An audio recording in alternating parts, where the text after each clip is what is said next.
जब आप किसी का कुछ नहीं बिगाड़ते तो याद रखना, ईश्वर अंधा नहीं है, लाख आंख से देख रहा है तुझे देखने वाला। भगवान अंधे नहीं है। यदि आपने किसी का कुछ नहीं बिगाड़ा तो आपका कोई कुछ बिगाड़ नहीं सकता। और यदि आपने किसी का बिगाड़ा है तो फिर जब आपका बिगड़ेगा तो रोइए मत। आपका यदि बिगड़ा है तो आपने जरूर किसी का बिगाड़ा होगा।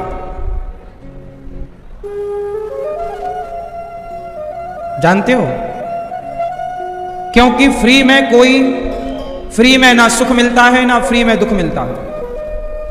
यदि आप सुखी हैं तो आपका पुण्य है, इसलिए आप सुखी हैं। यदि आप दुखी हैं तो आपने पाप किया ही होगा 100%। राम वनवास गए, दशरथ जी तड़प रहे। दशरथ जी पिता हैं और बेटा दुखी हो तो बाप सुखी कैसे हो सकता है? दशरथ जी तड़प रहे हैं, लेकिन जब वो तड़प रहे थे ना, तब उनको एक बात याद आ गई कि भाई मैंने भी एक बाप को तड़पाया था, मैंने भी एक पिता को ऐसे तड़पाया कि बेचारा तड़प तड़प के मर गया। तो मैंने किसी बाप को तड़पा तड़पा करके मारा, तो जब मैं भी बाप बना तो मुझे भी तड़प तड़प के मरना पड़ा। वो बाप भी पुत्र के लिए तड़प तड़प के मरा था और मुझे भी पुत्र के लिए तड़प तड़प करके मरना पड़ेगा। दशरथ जी के द्वारा एक गलती हो गई, श्रवण कुमार को बाण मार दिया। श्रवण कुमार के माता अंधे माता पिता श्रवण के वियोग में बेचारे तड़प तड़प करके मर गए। जब एक बाप तड़प तड़प के मरा, आपने किसी को तड़पा करके मारा, बेवजह आपने मारा, तो देखो समय ने आपको भी मार दिया कि नहीं? क्यों मेरी मां, बात सही है? तुमने किसी का घर उजाड़ा तो तुम्हारा भी उजड़ गया। इसलिए तो कहता हूं कि ईश्वर के घर देर है, अंधेर नहीं है। और चाहे भगवान का बाप ही क्यों ना हो, भगवान के पिता ही क्यों ना हो, कर्म दंड तो भगवान के बाप को भी भोगना पड़ता है। दशरथ जी तो भगवान के पिता हैं, दशरथ जी तो भगवान के पिता हैं, लेकिन कर्म दंड तो उन्हें भी भोगना पड़ा। बोलो हाँ। इसलिए आप यदि ये सोचते हैं कि मैं इसका बिगाड़ लूं और मेरा कुछ ना बिगड़े, ना साहब, तुमने बिगाड़ा है तो तुम्हारा बिगड़ेगा, कोई किंतु और परंतु नहीं। ये अवश्यमेव भोक्तव्यम, अवश्य भोगना पड़ता है कर्मों का दंड। आप लोग अंडा खा जाते हैं, आप लोग मतलब जो लोग खाते हैं उनके लिए।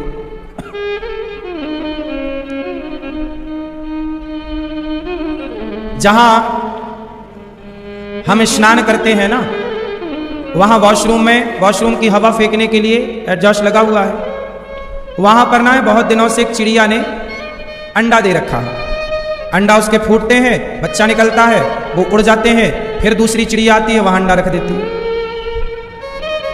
वॉशरूम की जो हवा है वो बाहर निकल ही नहीं पाती, क्योंकि वहां चिड़िया का घोंसला है, और यदि हवा चलेगी, पंखा चलाएंगे तो वो चिड़िया को कष्ट होगा। अभी मैंने 2-3 दिन पहले झांक कर देखा तो वहां फिर से 2 अंडे रख दिए। अभी मेरे को लगा कि अभी उड़ जाएगी तो फिर ये पंखा चालू कर देंगे तो ये हवा निकलेगी। कई महीने हो गए मुझे, पंखा बंद है। क्यों बंद है जानते हो? वहां चिड़िया आती है, अंडा रख के चली जाती, फिर वो बड़े होते हैं, तब तक दूसरी चिड़िया आ जाती है, वो अंडा रख के चली जाती। अब वो मैं स्नान करता हूँ, वॉशरूम की वो हवा बाहर ही नहीं निकल पाती, वहां ही चिड़िया ने घोंसला बना रखा। कई महीने हो गए। अभी 2-3 दिन पहले मैंने देखा तो 2 अंडे रखे थे।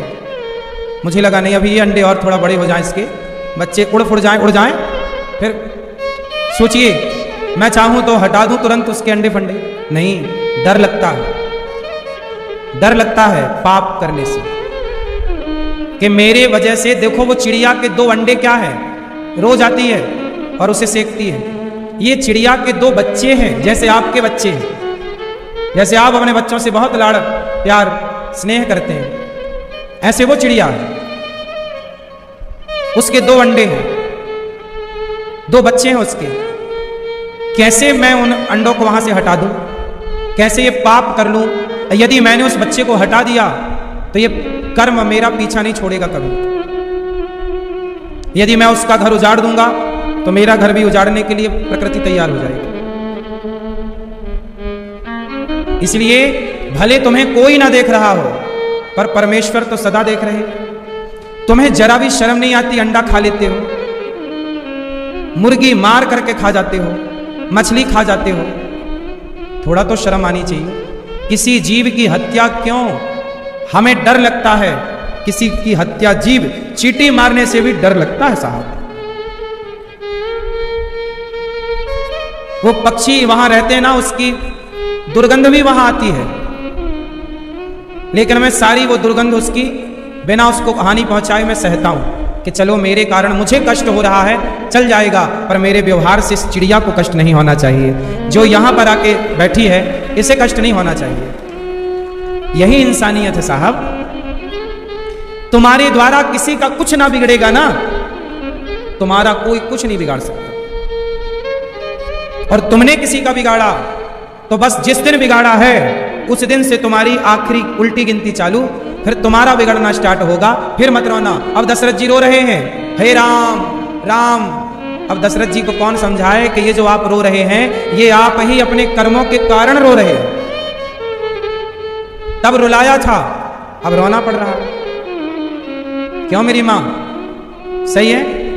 प्रकृति पृथ्वी गोल है, कुआं गोल होता। कुआं, आप कुएं की तरफ मुंह करिए और कुछ बोलिए तो जो बोलेंगे ना वो वापस आपको सुनाई पड़ेगा। आप गाली देंगे तो गाली वापस आएगी, सीताराम बोलेंगे तो सीताराम वापस आएंगे। बोलो हाँ। फिर जो आप देते हैं वही वापस मिलता है ना साहब। गाली देंगे तो वापस गाली आएगी, राम बोलेंगे तो वापस राम आएंगे। इसलिए अवश्यमेव भोक्तव्यम। एक साधु थे, एक गांव था, उस गांव में एक वैश्या रहा करती थी। वो वैश्या तो वैश्या है, वैश्या का काम क्या है? सबको बिगाड़ना। एक वैश्या आ गई गांव में, गांव के लोग परेशान हो गए। एक संत के पास गए, महाराज हमारे गांव में एक वैश्या आ गई है, क्या करें? पूरे गांव के बच्चों को बिगाड़ रही जा रही है। साधु बोले चिंता न करो, मैं आता हूं। साधु आए और वैश्या के घर के सामने घास की कुटिया बनाकर साधु जी रहने लग गए। सवेरे कीर्तन करते, भजन करते। अब वैश्या के पास जाने वाले ग्राहक साधु के पास बैठने लग गए। धीरे धीरे लोगों का मन संत के पास बैठने से शुद्ध होने लगा। वैश्या का धंधा डाउन हो गया। वैश्या समझ गई कि ये बाबा ने, साधु ने मेरा धंधा चौपट कर दिया। तो वैश्या ने अपने एक यार से कहा, जाओ बाबा की कुटिया में आग लगा दो, जलाओ कुटिया, जल जाएगी तो बाबा भाग जाएगा। कुटिया पे आग लगा दिया वैश्या के यार ने। देखो, जब आप किसी के घर में आग लगाते हैं तो तुरंत ईश्वर का विधान चालू हो जाता है। अच्छा, तुम उसके घर में आग लगा रहे हो, चलो तुम्हारे घर के भी आग की हम डेट फिक्स कर दे रहे हैं, तुम्हारे घर में भी आग लगेगी क्योंकि तुमने लगाई है ना। वैश्या के घर में वैश्या ने आग लगवा दी अपने यार से साधु के घर में। साधु की कुटिया जलने लगी। तभी परमात्मा ने हवा चला दी, और हवा चलाई तो आग कुटिया की उड़ उड़ करके वैश्या के घर में जाने लगी। और देखते देखते वैश्या का घर भी जलने लगा। वैश्या दौड़ी दौड़ी आई, साधु जी आपने मेरा घर जला दिया। साधु बोले, बेटी मैंने तेरा घर नहीं जलाया, तेरे यार ने मेरा घर जलाया, तो मेरे यार ने तेरा घर जला दिया। हिसाब बराबर। कौन बचा है? नाम बताओ। आप लोग कहते हो ना, महाराज जी हमारा पड़ोसी बड़ा पापी है, बड़ा गलत करता है, पर वो तरक्की कर रहा है, हम सही रास्ते पर चल रहे हैं, परंतु हमारे जीवन में बड़ा संकट है, बड़ी परेशानियां हैं, बड़ा स्ट्रगल है। ये सवाल ही आपका गलत है, प्रश्न ही गलत है। ऐसा हो ही नहीं सकता कि सही करने वाले के साथ बुरा हो। अच्छा ये बताओ, पांडव सही थे कि कौरव सही थे? बोलो, कौन सही थे? कौन सही थे? पांडव। सुनो सुनो ध्यान से, पांडव सही थे ना? सही थे, फिर भी पांडवों को 12 साल का वनवास मिला और 1 वर्ष का अज्ञातवास मिला। बोलो हाँ या ना? सही थे तो अब पांडव प्रश्न करते कि जब हम सही हैं, हमारी पत्नी के कपड़े उतारे गए, हमारा राज्य छीना गया कौरवों के द्वारा और वनवास भी हमें मिले, कैसा न्याय है ईश्वर का? 12 साल का वनवास मिला, पांडवों को मिला। 12 साल तक जंगल में दर दर की ठोकर खाते रहे, 1 वर्ष तक छिप करके रहे। द्रौपदी को दासी बन के रहना पड़ा विराट के यहां। बोलो हाँ। और अर्जुन को वृहण लला बनना पड़ा, छिप करके रहना पड़ा 1 साल। अब आप लोग कहोगे कि पांडव तो सही थे, फिर उन्हें 12 साल का दर्द, 13 साल का दुख क्यों मिला? तो सुनो, पांडव सही थे तो 13 साल का दर्द मिला, कौरव गलत थे तो उन 13 सालों में वो कौरव बड़े फले फूले, कौरवों की और तरक्की हुई जबकि वो गलत थे। आप लोग कहते हो ना कि वो तो गलत है, फल फूल रहा है, सुनो, उसका फलना फूलना कुछ दिन का है। जैसे कौरवों का फलना फूलना केवल 14-13 साल का था। जैसे ही पांडव वापस आए, अपना अधिकार मांगा, नहीं दिया, महाभारत चालू हो गया कि नहीं? 18 दिन के अंदर पूरे कौरव नष्ट हो गए, पानी देने वाला कोई नहीं बचा कुल में। हाँ, इसलिए सही करने वाले के जीवन में दुख आएगा, पर दुख आकर के वो चला जाएगा, सुख के रूप में परिवर्तित हो जाएगा। पर गलत आदमी पहले तो फलेगा फूलेगा, दिखाई पड़ेगा या तो गलत करके फल रहा है, लेकिन बाद में उसका सर्वनाश होगा, फिर उसे कोई चांस भी नहीं मिलता, कोई ऑप्शन नहीं है ना उसके पास। इसलिए सही राह पर चलो, भले जंगल मिले पर रहो सही पर, क्योंकि अंत में जीत सत्य की ही होनी, जीत पांडवों की ही। हाँ, सही राह पर चलने वाले के जीवन में कुछ दिनों का संकट आ सकता है, पर घबराइए मत, परेशान मत होइए। आप लोग होते क्या हैं? धैर्य खो देते हैं, परेशान हो जाते, यार हम बड़े दुखी हैं, बड़ा कष्ट पा रहे हैं।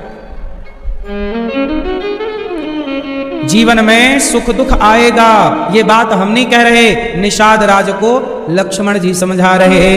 को ना काहू को सुख दुख कर दाता, निज कृत कर्म भोग सब व्राता।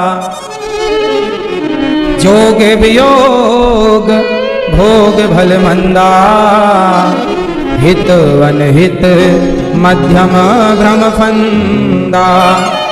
जन्म मरणो जहाँ लगी जग जालो, संपत्ति विपत्ति करम अरुकालो। समाज में दो तरह के लोग होते हैं, एक वो जो कोई मुसीबत संकट आए तो दूसरों पर आरोप लगाते हैं कि तुम्हारे कारण आया, और एक वो होते हैं जो किसी पर दोष ना लगाकर स्वयं ही सोचते हैं कि यह हमारे ही किसी पाप का फल है। सपने होई भिखारी नृप, रंग नागपति होई, नागपति होई, जागे लाभु नहानु कछु, तिमि प्रपंच जिय जोई। संसार क्या है बोलो? अच्छा ये बताओ, आप लोग अभी जागे हैं कि सोए हैं? अभी जाग रहे हैं कि सो रहे हैं? जोर से कितने लोग जागे हुए हैं? हाथ उठाओ। सब जागे हैं, अब हाथ नीचे करो। कितने लोग सोए हुए हैं? मैया आप जागी हो कि सोई हो? जागे हो? झूठी मैया,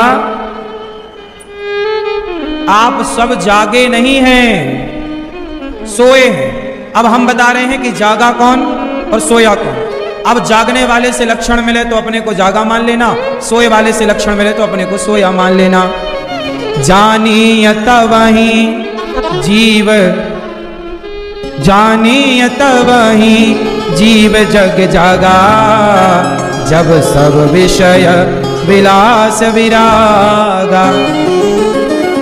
आप अभी जागे हैं कि सोए हैं? तो सुनो, जिसका मन अभी भी जगत में लगा हुआ है, पत्नी में, पति में, पुत्र में, भोग में, विलास में, छल में, कपट में, ईर्ष्या में, द्वेष में, निंदा में, चुगली में, अभिमान में, जिसका मन अभी जगत में जरा भी लगा है वो सोया है, और जिसका मन जगत से हटकर जगन्नाथ में लग गया, समझो वही जागा हुआ। तनिक भी मन अभी लगा है जगत में, मतलब आप सोए, और भगवान में लग गया मतलब आप, तो अभी आप सो रहे हैं कि जाग रहे हैं? फिर काहे कह रहे थे कि जाग रहे हैं? सुनो, अब एक चीज और बताओ, हमें समझाओ, आप जरा हमारा मार्गदर्शन करो। आप बताओ, सपने होई भिखारी नृप। आपने आज एक सपना देखा, उदाहरण माना कि आज सब लोग जैसा हम कह रहे हैं वैसा थोड़ी देर के लिए मान लो, समझने के लिए। आज आप लोगों ने माना कि एक सपना देखा, सपने में आप भिखारी हो गए। रोटी मांग रहे हैं तो रोटी नहीं मिल रही है। भिखारी कि आपने फिर सपना देखा कि आप बहुत बड़े धनवान हो गए, ओ आपके पास कोई कमी नहीं, आप राजा हो गए, सोने चांदी के खजाने भरे हैं, आपके हजारों सेवक सेविकाएं हैं, आपकी बड़ी सुंदर सी रानी, बड़ा सुंदर सा आपका राजा है, आप संसार का हर सुख ले रहे हैं। आपने सपना देखा कि आप भिखारी हो गए, रोटी नहीं बची, और आपने सपना देखा कि आप राजा हो गए। अब बताओ, सपने में राजा हुए थे और सपने में भिखारी हुए थे, पर जब आंख खुली तब आप क्या थे? राजा के भिखारी? बोलो। जब आंख खुली तो आप जैसे सोए थे जहां, वैसे ही जागे वहां, ना राजा है ना। तो सुनो, आप राजा कब थे? सपने में। आप भिखारी कब थे? सपने में। ऐसे ही आप लोग अमीर हो यहाँ, गरीब हो यहाँ, ये बेटा है, ये बेटी है, ये परिवार मेरा है, ये क्या है? वो रात का सपना आंख बंद करके देखा था, ये सपना आंख खोल कर देख रहे हो।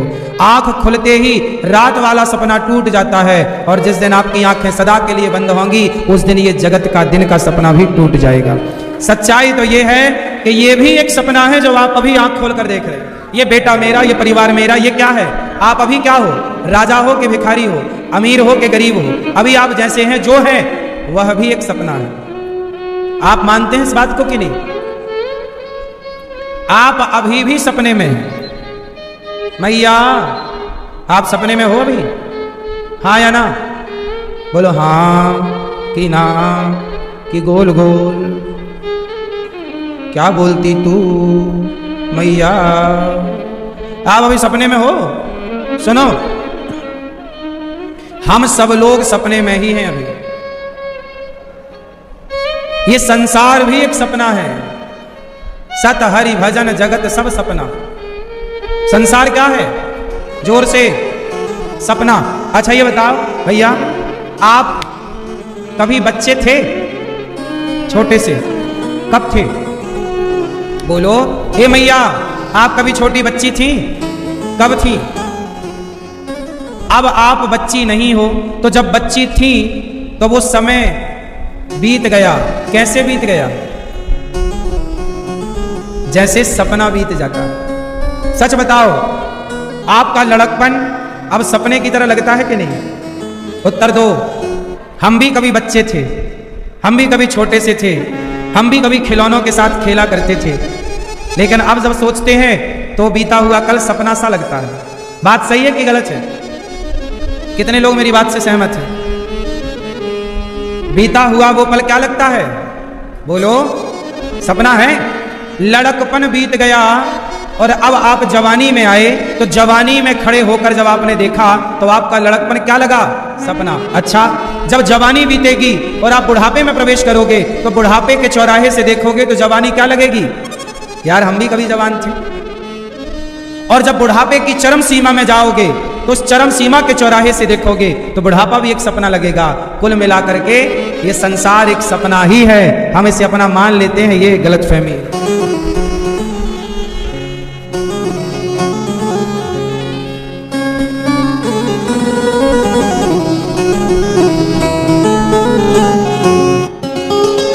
सब कुछ क्या है?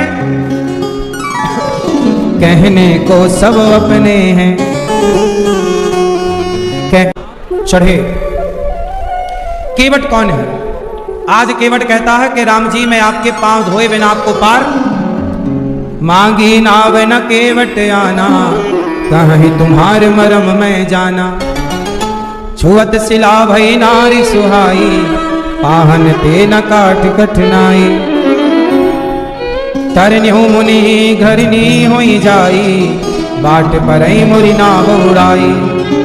यही प्रतिपाल्यऊ सब परिवारो, नहीं जानऊ कछु और कबारो।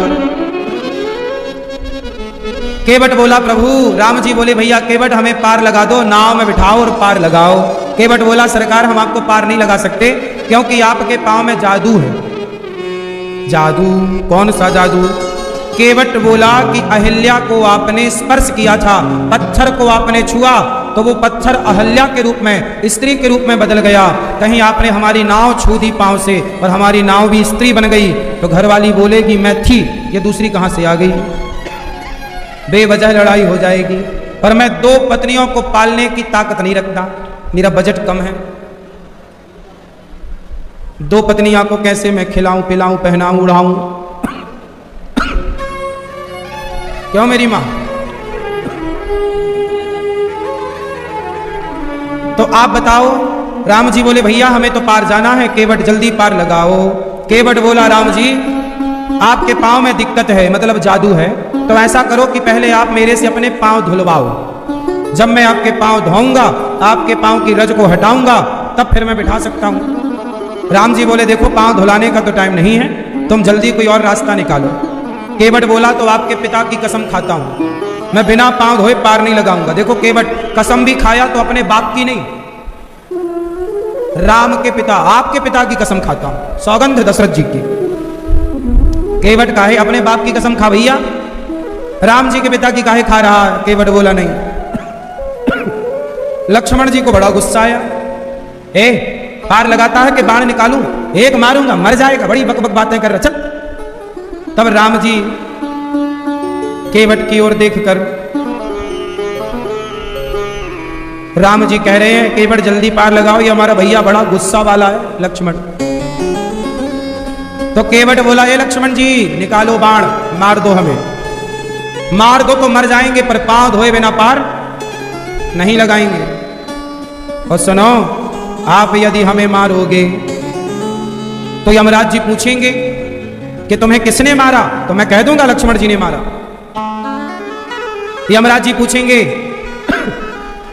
कि कहां मारा, मैं कह दूंगा गंगा के किनारे मारा। यमराज जी पूछेंगे कि गवाही में कौन, मैं कह दूंगा कि राम का भाई मार रहा था, तब राम खड़े देख रहे थे तो गवाह राम। तो यमराज जी पूछेंगे कि लक्ष्मण जी ने मारा, राम खड़े थे, गंगा का किनारा था, पर तुमने कोई तो गलती की होगी ना केवट, बिना गलती के थोड़ी लक्ष्मण जी मारेंगे। तो केवट बोला यदि यमराज जी गलती पूछेंगे तो मैं कह दूंगा कि राम के पांव धोना चाहता था, बस यही मेरी गलती है। यदि आपके चरण धोना गलती है और इससे यदि मृत्यु दंड मिल रहा तो लक्ष्मण निकालो बाण, मार दो। ये बात सुना तो लक्ष्मण जी ने बाण छोड़ दी, अरे इससे जीतना संभव नहीं। केवट से लक्ष्मण जी नहीं जीत पाए। बातों का बड़ा बदतड़ी, बहुत बातें। राम जी ने केवट के सहज स्वभाव को सुनकर, सहज भाव को देखकर राम जी सुनी केवट के बैन, प्रेम लपेटे अटपटे विहसे करुणाएं, चितई जान की लखन तन। केवट भगवान का बहुत बड़ा भक्त है। अब आपको सुनाता हूं केवट के पूर्व जन्म की कथा। केवट भगवान का इतना बड़ा भक्त कैसे बना, पहला। दूसरा, केवट की ही नाव क्यों है, वहां कोई दूसरी नाव भी तो हो सकती थी। भाई नदी के तट पर तो सैकड़ों नाव होती हैं, जो नाव पसंद आए उसमें बैठ जाओ। तो राम जी के पास क्या दूसरी नाव का ऑप्शन नहीं था? नहीं था। ये केवट कौन, सुनो, ये घटना है क्षीर सागर की। भगवान नारायण सो रहे थे शेष सैया पर, लक्ष्मी जी चरण दबा रही थी कि वहां पर ना एक कछुआ आया। कछुआ कौन आया? कछुआ आया और कछुए ने, भगवान नारायण लेटे थे तो कछुए ने भगवान के पांव तक पहुंचना चाहा। जैसे ही पांव तक पहुंचना चाहा तो पीछे शेष नाग भगवान ने फुसकार दिया, तो कछुआ फिर पानी में चला गया। फिर उसने पानी से मुंह निकाला, देखा कि शेष भगवान जहां की था फिर गया, और बेचारा वो कछुआ भगवान के पांव छूना चाहता था, चरण स्पर्श करना चाहता था, पर शेष भगवान ने फुसकारा। तो अब की बार इतना जोर का फुसकारा कि शेषनाग भगवान के जहर से बेचारा मर गया। जब मर गया वह कछुआ, तो मरने के पहले भगवान से बोला कि प्रभु मैं आपके पांव ही तो छूना चाहता था। तब भगवान नारायण ने कहा चिंता मत कर, तू पांव छूना चाहता था, खूब प्यार से छूना, अगले जन्म में तू केवट बनकर जाना, केवट बनकर आना, मैं खुद आऊंगा अपने पांव तेरे से छुआने, तो खूब घिसना मेरे पांव को, जैसे मन चाहे वैसे छूना। वही कछुआ इस जन्म में केवट बना। वहां के उस क्षेत्र के राजा थे निषाद राज। एक बार केवट ने निषाद राज को जंगल में रास्ता बताया तो निषाद राज ने कहा तुमने हमारे प्राणों की रक्षा की, कुछ मांग लो। तो केवट बोला कि कुछ जरूरत तो नहीं है, जरूरत पड़ेगी तो मांग लूंगा। जब राम वनवास आए तो सभी केवट लोग अपनी नाव सजा रहे थे कि राम मेरी नाव से पार जाएंगे। तब केवट के पास पैसे थे नहीं, बेचारा गरीब था। तो इसने निषाद राज से कहा कि आपने हमें एक वरदान देने का बोला है, तो आप ये वरदान दो कि आज घाट में सिर्फ हमारी नाव रहेगी। इसलिए आज पूरे घाट में केवल एक नाव है केवट की, और राम जी को पार जाना ही जाना है। केवट बोला, हे प्रभु आपके पांव पद कमल धोय चढ़ाई, नाव ना नाथ उतराई चहूं। हे प्रभु यदि आप ये सोच रहे हैं कि मैं आपसे कुछ मांगूंगा, तो नहीं प्रभु, मुझे कुछ उतराई ना चाहिए। मोहि राम राउर आन दशरथ शपथ सब साची कहूं। केवट बोला,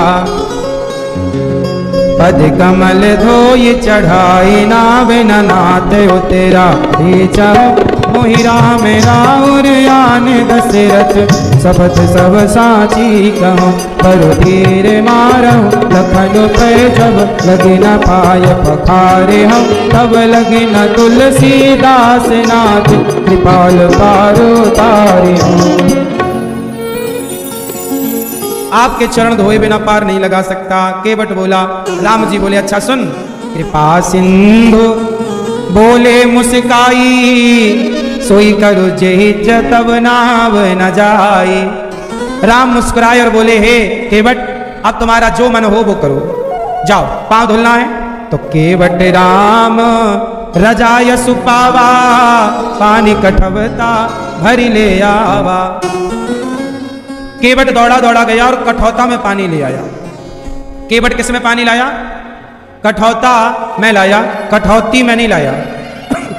केवट बोला कठौता में पानी लाऊंगा, और कहीं राम के पांव से कुछ बना तो कठौता से लड़का बनेगा। कठौता पुल्लिंग है। कठौती लाऊंगा और कहीं राम के पांव धो, कहीं अहिल्या की तरह पत्थर से प्रकट हो गई तो कठौती से लड़की बनेगी। शादी ब्याह का खर्चा करना पड़ेगा। कठौता लाया कि बनेगा भी तो लड़का बनेगा, तो नाव चलवाऊंगा बाद में उससे। कठौता में पानी लाया, अब पांव घिस घिस के धुल रहा है। केवट हिलाए जा रहा है राम जी के पांव। राम जी बोले, भैया धीरे से पांव धुल, हिला काहे रहा है, मैं गिर जाऊंगा। केवट बोला, अब गिरोगे नहीं, मेरे सिर पर हाथ रख लो, पकड़ लो मेरा। देखो जबरदस्ती आशीर्वाद। पूरे रामायण में सबसे चतुर भक्त है केवट। जबरदस्ती उसने हाथ रखवा लिया अपने ऊपर, जबरदस्ती जिद करके पांव धुलवा लिया, और जबरदस्ती भगवान ने उतराई में अंगूठी दी तो नहीं लिया। है तो बढ़िया। राम जी के कह रहे हैं गिर जाऊंगा। केवट बोला, प्रभु पकड़ लो हमें। केवट क्या बोल रहा है? केवट कह रहा है, प्रभु पकड़ लो जल्दी। अब घिस घिस के धोया पांव और फिर पत्नी को बुलाया। अरे भाग्यवान, सुनती हो? हाँ जी, यहाँ आओ। भगवान बोले, पत्नी काहे बुला रहा है केवट? प्रभु मेरी पत्नी मेरे से थोड़ा छोटी है, उसकी आंखें अच्छी हैं, वो और देखेगी ध्यान से, थोड़ा वो भी धोलेगी। मतलब पत्नी का भी कल्याण देखो, ऐसा पति होना चाहिए केवल अपना कल्याण ना करे, पत्नी का भी कल्याण करे। अब बेटे को बुलाया, यहाँ डबलू, यहाँ तुम भी देखो, कोई तुम्हारी आंखें नहीं है, पांव में धूल तो नहीं लगी? ओ उसने भी पांव धोए, तीनों पांव धोए, और पांव धो करके बढ़िया राम जी को बिठाया केवट ने। और राम जी बोले, अब तो पार लगा दे। केवट बोला, नहीं, अभी जो वेटिंग में खड़े हैं आपसे पहले वाले उनको पार लगाऊंगा। राम जी बोले, यहाँ तो कोई नहीं मेरे सिवा। नहीं, जो मेरे पूर्वज हैं अभी आपके चरणामृत से पहले उनको पार लगाऊंगा, फिर मैं आपको पार लगाऊंगा। तो केवट ने भगवान का चरणामृत पिया, पितरों के नाम से छोड़ा, तो पितर पार पद पखारी जल पानी कर, आप सहित परिवार पितर पार कर प्रभु पुनि मुदित गयऊं ले पार। अच्छा ये बताओ, पितरों को पार लगाना ये हमारा कर्तव्य है कि नहीं? नाव चलाने वाला केवट भी सोचो, वो भी अपने पितरों को पार लगाने का भाव रखता है, केवट है, और उसने भगवान के चरणामृत से पितरों को पार। तब से केवट के हाथ बड़ा पवित्र हो गया। इसलिए आज भी केवटों के हाथ का पानी पीना बड़ा शुभ माना जाता है। पता है आपको? केवट के हाथ बड़े शुद्ध माने जाते हैं, क्योंकि केवट के हाथ ही भगवान के पांव तक पहुंचे। इसलिए आज भी हमारे क्षेत्र में कोई भी हो, ब्राह्मण हो, क्षत्रिय हो, कोई भी हो, सब लोग केवट के हाथ का पानी पीते हैं। केवट के हाथ का पानी पीना शुभ माना जाता है, क्योंकि केवट के हाथ पवित्र है ना, तो वो अपने हाथ से पानी देगा तो अच्छा है। जो लोग कहते हैं ना कि जाति छुआछूत, हमारे यहाँ तो बेटी का जब विवाह होता है तो हमारे यहाँ केवट लोग ही पानी की सेवा करते हैं, कोई छुआछूत नहीं। वो पानी पिलाता, हम लोग पानी पीते हैं। बोलो हाँ कि ना? किसके यहाँ ये परंपरा है केवट के हाथ के पानी पीने की? ये पुरानी बातें हैं, आज की नई पीढ़ी इनको नहीं जानती इन बातों को। लेकिन केवट तब से पवित्र है जब से उन्होंने राम के पांव धोए। इसलिए कोई भी जाति अछूत नहीं होती। राम ने शबरी के बेर खाए तो सबर जाति पवित्र हो गई, निषाद को गले लगाया तो निषाद जाति पवित्र हो गई, कोल भीलों का दिया प्रसाद पाया तो कोल भील पवित्र हो गए। फिर बताओ अपवित्र रहा कौन? हर जाति को भगवान ने जा जा करके पावन किया कि नहीं? इसलिए हमारे यहां कोई भी जाति अपवित्र नहीं है, अछूत कोई नहीं है। जातियां व्यवस्था के लिए बनी हैं, छुआछूत के लिए नहीं। इसलिए किसी भी जाति से हमें ये भाव नहीं रखना चाहिए कि तुम छोटे हो, कि तुम ये हो। कोई आजकल एक शब्द है नीच शब्द, ये बड़ा गंदा है। जी कहते हैं कि हमें, आप हमारे पास आए तो हमने पार लगाया, हम आपके पास आए तो आप हमें लगाना पार। अच्छा, सबको, आप में से कितनों को भगवान के पास जाना पड़ेगा? एक दिन जाना पड़ता। तो आपका इतना बजट है कि पार हो जाओगे? पार होने के लिए क्या चाहिए? अच्छा सच बताओ, हम बिल्कुल गंभीर प्रश्न पर आए हैं, गंभीर बात पर आए हैं। बताओ, पार होने के लिए कितनी काबिलियत चाहिए? जैसे 10वीं को पार करना हो, 10वीं क्लास को पार करना हो, मतलब पास होना हो, तो 10वीं क्लास को पार करने के लिए कम से कम कितने नंबर चाहिए? बोलो। 33, 33, 100 में से। अब सोचो कि 10वीं को पार करने के लिए 33 नंबर चाहिए, तो जरा आप बताओ कि भव सागर को भी पार करने के लिए कम से कम 30 नंबर तो ले आओ, सप्लीमेंट्री तो आए कम से कम।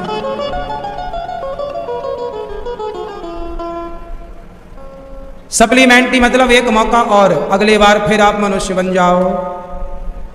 यदि इस बार फेल हुए ना मेरी मां, तो ये मनुष्य का शरीर जो है आपका अंतिम शरीर है। 84 लाख सीढ़ियां चढ़ने के बाद आज अपन लोग बरसाना गए, तो कितनी सारी सीढ़ियां चढ़ने के बाद ऊपर बरसाना मिला, मां भगवती का दर्शन मिला। अब ऊपर चढ़कर ऊपर की सीढ़ी से कोई गिरता तो सीधा नीचे आता। ऐसे ही है, 84 लाख योनियों में सबसे ऊंची सीढ़ी, अंतिम सीढ़ी है मनुष्य की। मनुष्य बन गया मतलब 84 लाख योनियां पार की होगी, तब ये मानव शरीर मिला। इसलिए यहां आकर साहब अच्छे कर्म कर लो। हम कुत्ता बिल्ली से उम्मीद नहीं कर सकते कि वो अच्छा कर्म करें, कर सकते हैं? हम मनुष्य से उम्मीद कर सकते। इसलिए आप अच्छे राह पर चलो, अच्छा कर्म करो, आपसे कोई भूल ना हो। क्योंकि ये शरीर से यदि आप पुण्य ना कर पाए, भजन ना कर पाए, तो ऐसे फिसलोगे कि फिर बड़ा कठिन है। केवट ने राम जी को प्रणाम किया, राम जी आगे चले, आगे पहुंचे भरद्वाज ऋषि के पास आए, दंडवत प्रणाम किया, बात चर्चा हुई। राम प्रणाम कीन सब काहू, मुदित भये लहि लोयन लाहू। देहि असीस परम सुख पाई, फिरे सराहत सुंदरताई। राम कीन विश्राम निसि, प्रात प्रयाग नहाय। प्रयागराज नहा रहे हैं राम जी, राम लक्ष्मण जानकी प्रयागराज नहा रहे हैं। चले सहित सिय लखन जन, मुदित मुनिन सिर नहाय। संतों को प्रणाम करते हुए, भरद्वाज जी को प्रणाम करते हुए राम जी रास्ता पूछते हुए संतों से जा रहे हैं। राम जी रास्ता किससे पूछ रहे हैं? जोर से, जोर से। हाँ, और आजकल आप लोग रास्ता किससे पूछते हो? अपने बिगड़े हुए दोस्तों से, शराब पीने वालों से, जुआ खेलने वालों से रास्ता पूछ रहे हैं। आजकल के लड़के सीख किससे रहे हैं? सुपर डुपर स्टारों से, उन लोगों से जो एक नंबर के शराबी हैं, गंजेड़ी हैं, जुआड़ी हैं, चरित्रहीन, चिंता करते फिरते हैं, उन लोगों को जब आप अपना आइकॉन बनाएंगे उन्हें अपना, तो क्या सीखोगे? इसलिए हमारे भारत में हमारे संत ही हमारे आइकॉन हैं जिनसे हमें सीखना चाहिए। हमारे राम जी रास्ता किससे पूछ रहे हैं? संतों से। इसलिए जिनके जीवन में संतों का पदार्पण है, एंट्री है, वो लोग आज भी सुखी हैं। आपकी बेटियां, आपके बेटे तब बिगड़ जाते हैं जब वो संतों के आसपास आना जाना छोड़ देते हैं। इसलिए बेटियों को, बेटों को संतों से जोड़ के रखिए। संत पतंग की वह रस्सी है, संत पतंग का वह धागा है कि पतंग धागे से जुड़ी रहती है तो आकाश में लहराती है, और यदि छूट जाए उस धागे से तो गिर जाती है। संतों का साथ उस धागे की तरह, यदि संतों का साथ है तो हम आकाश में लहराते हैं उनकी कृपा से, और यदि संतों का आशीर्वाद और कृपा नहीं और संतों के द्वारा बताया रास्ता, मार्ग नहीं, तो हम धड़ाम से गिर जाते हैं। इसलिए आज मूवियों ने, आज बॉलीवुड ने संतों के खिलाफ मूवियां बना बना करके संतों के अंदर, संतों के प्रति, आज युवाओं के अंदर संतों के प्रति जहर घोल दिया है। बॉलीवुड में आजकल का युवा संतों से नफरत करने लग गया। आश्रम जैसी मूवियां बना डाली ना, तो युवाओं ने देख करके लगा यार साधु तो ऐसा ही होता है। अपने बच्चों को बताओ कि जो आश्रम जैसी मूवी देख रहे हो ये केवल संतों को बदनाम करने की साजिश है, वरना संतों को देखना है तो कभी वृंदावन आओ, यहाँ बड़े बड़े संतों का दर्शन करो। गौरी गोपाल आओ, देखो कि आज यहाँ गौरी गोपाल में कितनी सेवा चल रही है। 290 माएँ रह रही हैं, 30 से 40 हजार लोग भोजन कर रहे हैं, और गाय रह रही है, 150 बच्चे हैं। हमारे वृंदावन के, भारत के तमाम संत ऐसे हैं जो कितनी सेवाएं कर रहे हैं, संत होकर सेवा कर रहे हैं, है ना। आज हम बरसाना गए तो बरसाने में हम एक संत भगवान का दर्शन करने गए। जब बरसाने में बाबा का दर्शन करने गए तो बाबा सवेरे 6 बजे से दोपहर के 3 बजे तक भजन करने बैठते हैं, भजन करते हैं, और भजन करते दिन भर भजन करते हैं। शाम को उठते हैं, भोजन प्रसादी 3 बजे करते हैं, और थोड़ा भोजन प्रसादी करके और जाकर के बरसाने की परिक्रमा करते हैं, और परिक्रमा करके बरसाने की आकर के फिर कीर्तन करते हैं। पूरा दिन इन संतों का केवल भगवान के चिंतन, भक्तों के चिंतन, भगवान की सेवा में लग जाता है। आप जिन संतों को गालियां देते हैं, माना कि कोई गलत होगा, पर यह छोड़ी कि आप सबको गलत कह देंगे। संतों का दर्शन करना सीखिए, संतों की शरण में जाना सीखिए। मैं मिला, संतों के चरणों में बैठा, बड़ा सुकून मिलता है साहब। ये आज के लड़कों को जाने क्या हो गया है, क्या हो गया है। आज ये संतों का सम्मान नहीं करते, संतों की सेवा नहीं करते, संतों का तिरस्कार करते हैं। अरे संत न होते जगत में तो जल जाता संसार। ये हमारे पूज्य श्री रमेश बाबा जी हैं, इनके गौशाला में 60 से 70 हजार गौ माता रहती है। सोचिए संत ना होते तो गाय की सेवा कैसे होती। ऐसे संत महापुरुष कितना प्रचार करते हैं। अब हमारे पूज्य प्रेमानंद जी को देख लीजिए, किडनियां खराब होने पर भी आप लोगों को दर्शन देते हैं, कथा सुना सुना कर, सत्संग कर करके युवाओं को, लोगों को धर्म का कितना ज्ञान दे रहे हैं। इन संतों का त्याग तपस्या तुम्हें नहीं दिखाई पड़ रही है। तुम क्या कर रहे हो? 10 बजे तक सो रहे हो, तुमसे एक गैया नहीं पाली जा रही है, 4 लोगों के, तुम अपनी अकेली माँ की सेवा नहीं कर पा रहे हो। तुम्हारी माँ तुमसे खुश नहीं है, तुम्हारा बाप तुमसे खुश नहीं है, तुम्हारा पति तुमसे खुश नहीं है, तुम्हारी पत्नी तुमसे खुश नहीं है, तुम्हारे बच्चे तुमसे खुश नहीं है, तुम 4 लोगों को खुश नहीं कर पा रहे हो। और देखो गौरी गोपाल में 290 वृद्ध माँ हमारी खुश रहती हैं, प्रसन्न रहती हैं। सीखना है तो कहीं से भी कुछ भी सीखा जा सकता है, लेकिन गालियां ही देनी है संतों को, अपमान ही करना है, तो फिर आपको रोक भी कौन सकता है। शिशुपाल गालियां भगवान कृष्ण को देता था, कौन रोकता था उसे? कोई नहीं। गालियां तो आप संतों को क्या, भगवान को भी दीजिए, तो कोई रोकने थोड़ी आएगा। देते रहिए, तुम्हारा मुंह है, कोई थोड़ी मुंह पे उंगली रखने आएगा। लेकिन ये तो अपने अपने संस्कारों की बात है। तुमने संत, सोचिए कि बॉलीवुड ऐसा गेम खेलता है कि संतों को अपमानित करने के लिए मूवियां बनाता है, सीरीज 1 फिर 2 फिर 3 संतों के लिए। जबकि खुद कैसा है बॉलीवुड? कैसा है बॉलीवुड? स्वयं एक गंदा नाला है या नहीं? बॉलीवुड जैसी गंदगी धरती में कहां होगी। अश्लीलता की चरम सीमा है बॉलीवुड। वो अपने रिश्ते नातों को भी देखिए, रिश्ते नातों को भी तार तार क्या क्या बताएं तुम्हें। वहां तो लोग हिंदू से मुस्लिम हो जाते हैं शादी करने के लिए, और नाम हिंदू का रख के पिक्चरें बनाते हैं। पता है आपके षड्यंत्र ये नहीं? पता कर लेना सब। बॉलीवुड एक प्रकार की गंदगी है। यदि आपके बच्चे उस बॉलीवुड की गंदगी में उलझ गए तो फिर निकलना बड़ा दुश्वार है। तुम्हारी बेटियां जो फटे कपड़े पहनने लग गई, ये बॉलीवुड की देन है। तुम्हारे बेटे ये जो शराब पीने लग गए, सिगरेट पीने लग गए, ये बॉलीवुड की देन है। कोई संतों की संगति में जाकर थोड़ी शराब पीना सीखता है, या गांजा पीना सीखता है, या बीड़ी पीना सीखता है। ये तो बॉलीवुड ने सिखाया। हाँ या ना? दाने दाने में केसर का दम। कौन बेच रहा है गुटखा? बोलो। बॉलीवुड बेच रहा है। लेकिन आप एक बार सवाल नहीं करते। संतों पर तो आप आरोप लगाते हो, बाबा ऐसे, बाबा ढोंगी, बाबा पाखंडी। लेकिन बॉलीवुड जो खुलेआम गुटखा बेचे जा रहे हैं, उस पर कोई एक शब्द बोलने वाला नहीं है, क्योंकि वो बड़े पावरफुल लोग हैं, बड़े पैसे वाले लोग हैं, तो उन्हें कौन बोले। और बाबा तो बेचारा सीधा है, आप गाली दे दो जाके मुंह पे, कोई थोड़ी कुछ बोलेगा। जो ज्यादा मीठा होता ना साहब, गन्ना मीठा है इसलिए कोल्हू में पेरा जाता है। साधु संत सरल और सहज हैं, इसलिए उनको लोग अपमानित करते। वो अपमान के बदले कुछ बोलते भी नहीं, वो लड़ाई करने बैठे नहीं ना।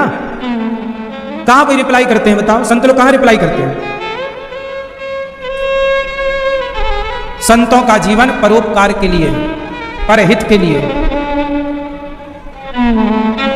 इसलिए आपसे मेरी विनती है कि संतों का अपमान ना करो, उससे कोई लाभ आपका, संतों का कुछ नहीं बिगड़ना। आकाश की तरफ मुंह करके थूकोगे तो आकाश में वो थूक ना जाएगा, तुम्हारे ऊपर ही आएगा। संतों का क्या बिगड़ना है? क्या बिगाड़ लोगे? भगवान जिसके रक्षक हो, रावण ने बिगाड़ना चाहा विभीषण का, क्या बिगाड़ लिया? जो भगवान की शरण में है उनका कोई क्या बिगाड़ेगा? इसलिए आप अपना बनाओ। संत लोग बहुत अच्छे कार्य कर रहे हैं। सबसे अच्छा काम क्या हो रहा है संतों के द्वारा? बताओ, बोलो। संतों के द्वारा सबसे अच्छा काम क्या हो रहा है समाज के लिए? बताओ। संतों के द्वारा कथा सुना सुना करके भटके हुए समाज को सही रास्ते पर लाने का कार्य संत कर रहे हैं। संत लोग केवल सत्संग करें और आपको कथा सुनाएं और आप सुनो, इतने से ही तुम्हारा कल्याण हो जाएगा। तुम्हारा जीवन अशांति से शांति की ओर आ जाएगा, सब प्रकार से आनंद होगा। इसलिए बॉलीवुड तो गुटखा बेच रहा है, उसे आप कुछ नहीं कहते। जुआ, जंगली रमी वो डाउनलोड करा रहे हैं। जुए का प्रचार खूब धड़ल्ले से बॉलीवुड के लोग कर रहे हैं, आपको कोई ऐतराज नहीं है। आपको विरोध केवल संतों का करना है। ढोंगी पाखंडी केवल संतों को कहना है, जो खुलेआम गलत किए जा रहे हैं। इसलिए मेरी माँ राम संतों से रास्ता पूछ रहे, ते ही अवसर एक ताप सुहावा, तेज पुंज लघु वयस सुहावा। उसी समय तुलसीदास जी कह रहे हैं, तपस्वी आया राम का दर्शन करने। बताते हैं वो तपस्वी हनुमान जी। थके नारी नर प्रेम प्यासे, मनहु मृगे मृग देखी दिश दिया से। सीय समीप ग्राम तिय जाही, पूछतवति स्नेह सकुचाही। राम जी एक गांव से गुजरे तो वहां पानी भर रही थी महिलाएं। राम पानी पी रहे हैं। गांव की महिलाएं सीता से बोली, अरे देवी